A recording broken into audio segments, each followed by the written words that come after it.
मुहावरे और लोकोक्तियां। इस मीडिया में हम मुहावरों और लोकोक्तियों के बारे में जानेंगे। हम किसी एक बात को दो तरह से बोल सकते हैं। एक तो साधारण तरीके से, यानी उसे सीधे सीधे बोल देना, या फिर विशेष तरीके से, यानी सीधा सीधा न बोलकर विशेष तरीके से कहना। ये उदाहरण देखिए। मैंने मोनू को कितना कहा कि ठीक से पढ़ाई किया करो, लेकिन वह मेरी बात ही नहीं सुनता। ये वाक्य साधारण तरीके से कहा गया है। मैंने मोनू को कितना कहा कि ठीक से पढ़ाई किया करो, लेकिन उसके कानों में जूं तक नहीं रेंगती। लेकिन ये वाक्य विशेष तरीके से कहा गया है। वह मेरी बात ही नहीं सुनता को विशेष तरीके से कहा गया है कि उसके कानों में जूं तक नहीं रेंगती। ये एक मुहावरा है। मुहावरा भाषा में विशेष अर्थ प्रकट करने वाले कथन को मुहावरा कहा जाता है। ये अरबी भाषा का शब्द है। मुहावरे का प्रयोग वाक्य के बीच में होता है। लोकोक्तियां। लोकोक्ति का अर्थ है लोगों के द्वारा कही गई उक्ति या बात। किसी समाज ने जो कुछ अपने लंबे अनुभव से सीखा है, उसे एक वाक्य में बांध दिया है। ऐसे वाक्यों को ही लोकोक्ति कहते हैं। इसे कहावत, जनश्रुति आदि भी कहते हैं। लोकोक्ति संपूर्ण और स्वतंत्र वाक्य होती है। इस लोकोक्ति को देखिए। अब पछताए होत क्या, जब चिड़िया चुग गई खेत। इसका मूल अर्थ है समय निकल जाने पर पछताने से क्या लाभ। इस लोकोक्ति का प्रयोग देखते हैं। सारा साल तुमने पुस्तकें खोलकर नहीं देखी, अब पछताए होत क्या, जब चिड़िया चुग गई खेत। आइए अब मुहावरे और लोकोक्तियों के बीच अंतर देखते हैं। मुहावरे वाक्यांश होते हैं, यानी किसी वाक्य का एक अंश होते हैं। लेकिन लोकोक्तियां या कहावतें अपने आप में संपूर्ण वाक्य है।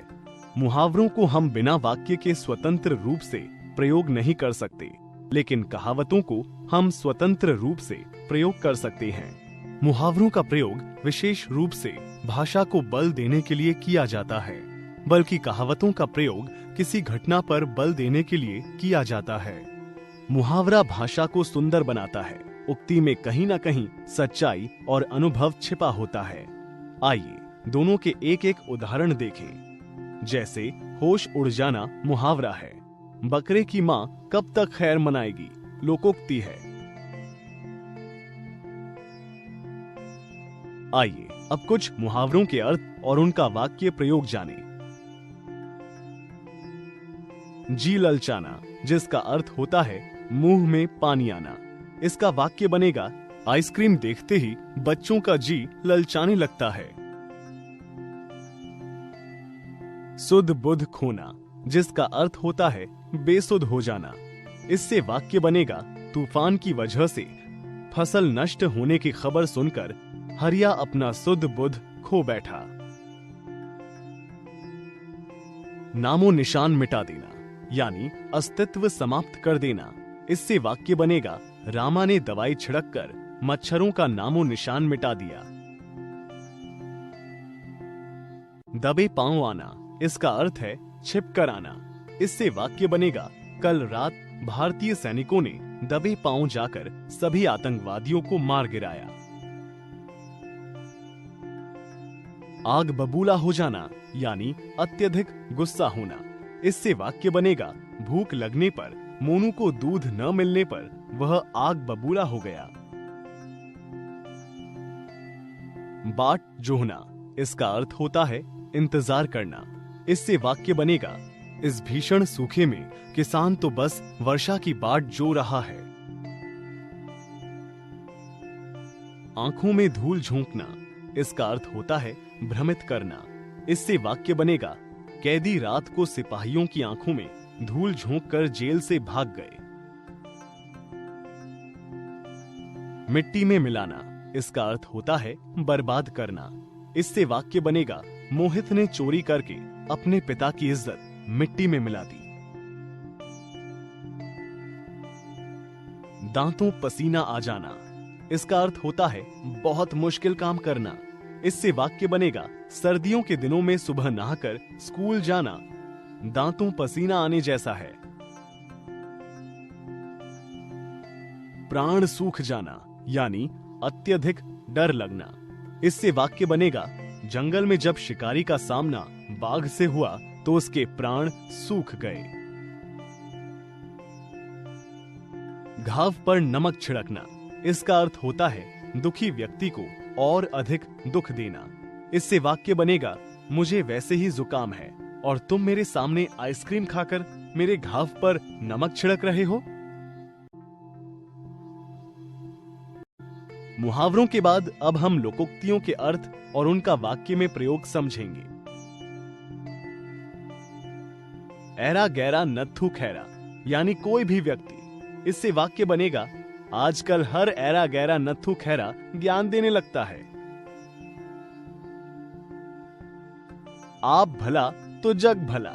इसका अर्थ होता है, यदि हम अच्छे हैं तो सब हमारे साथ अच्छा व्यवहार करते हैं। इससे वाक्य बनेगा, यदि आपका व्यवहार अच्छा है तो बुरा व्यक्ति भी आपको पसंद करता है। इसलिए तो कहते हैं कि आप भला तो जग भला।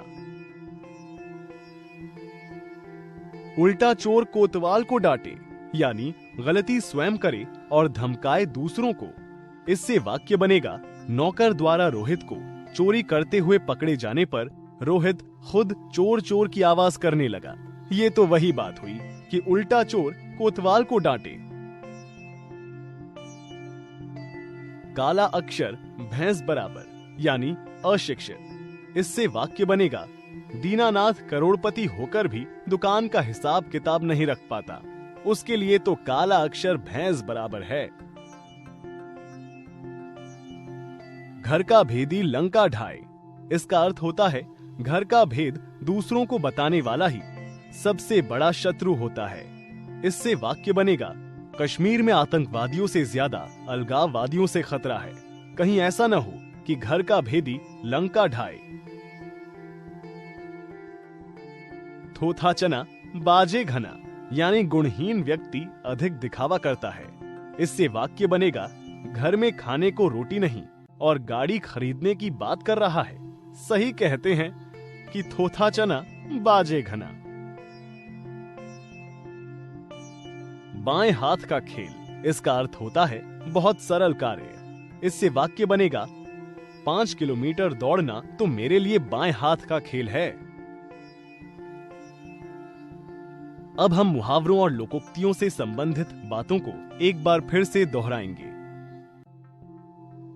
मुहावरा भाषा में विशेष अर्थ प्रकट करने वाले कथन को मुहावरा कहा जाता है। ये अरबी भाषा का शब्द है।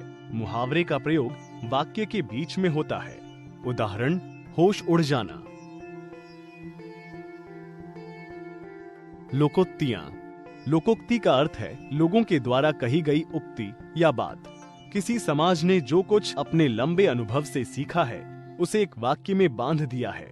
ऐसे वाक्यों को ही लोकोक्ति कहते हैं। इसे कहावत, जनश्रुति आदि भी कहते हैं। लोकोक्ति संपूर्ण और स्वतंत्र वाक्य होती है।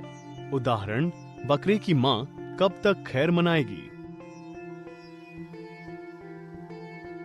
मुहावरे वाक्यांश होते हैं यानी किसी वाक्य का एक अंश होते हैं, लेकिन लोकोक्तियां या कहावतें अपने आप में संपूर्ण वाक्य हैं। मुहावरों को हम बिना वाक्य के स्वतंत्र रूप से प्रयोग नहीं कर सकते, लेकिन कहावतों को हम स्वतंत्र रूप से प्रयोग कर सकते हैं। मुहावरों का प्रयोग विशेष रूप से भाषा को बल देने के लिए किया जाता है, बल्कि कहावतों का प्रयोग किसी घटना पर बल देने के लिए किया जाता है।